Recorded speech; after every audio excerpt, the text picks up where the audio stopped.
I'm going to share with you one of the most powerful tools that I have, both for in the saddle as well as out of the saddle, and it's something that I teach almost all of my students at their very first lesson, and I think you'll get a lot of use out of it.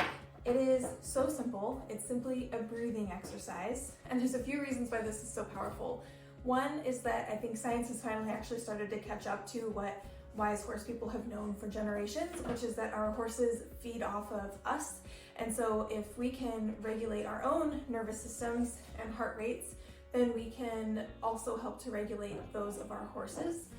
And another reason is that, let's say you're like on a trail ride and you're starting to feel a little bit nervous, maybe your horse is being a little bit antsy, and then your heart rate starts to go up, and then all of a sudden something happens that you really need to have a quick reaction, make a quick decision about, like a snake jumps out or a deer pops out of a bush and your horse spooks at that. If you're already in an elevated state when that happens, it's going to be a lot harder to make a good decision in that split second. However, if you are regulated and you are able to perceive with some clarity, like my horse is feeling a little bit nervous, something could happen, and then something happens and you're already in a slower state of mind and a slower heart rate, then you're more likely to make the best decision in that moment. So we're going to take a moment and learn a couple of breathing exercises that can be really useful for you. The first is one of my favorites. It's called box breathing. It's very common. I did not invent this. This is like, very old wisdom.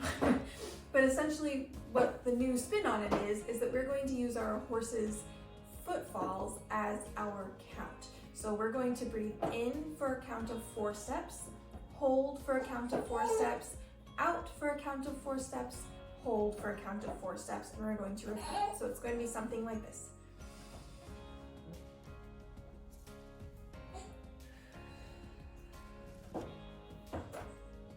And we'll repeat that several times. Another one that's really great is to make your exhale longer than your inhale. So we'll inhale for 4 steps, exhale for 6 steps. So we'll go.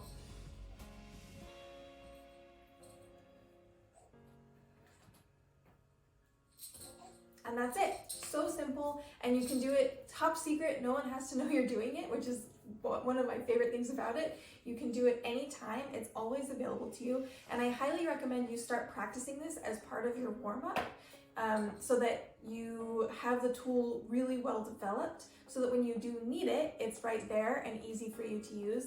I actually find myself using this without even knowing that I'm doing it sometimes. When I'm on a horse that starts to get a little antsy, or if I'm walking a horse that starts to get a little antsy, I find myself taking these deep breaths down into your belly, and relaxes me and relaxes the horse, and then we all make better decisions and we all have a better day. If you want more tips like this, make sure to join my email list, because every Tuesday I send out a Tip Tuesday that will be useful for you, something really easy to implement just like this that you can start using right away, and that will make your experience with your horse so much better.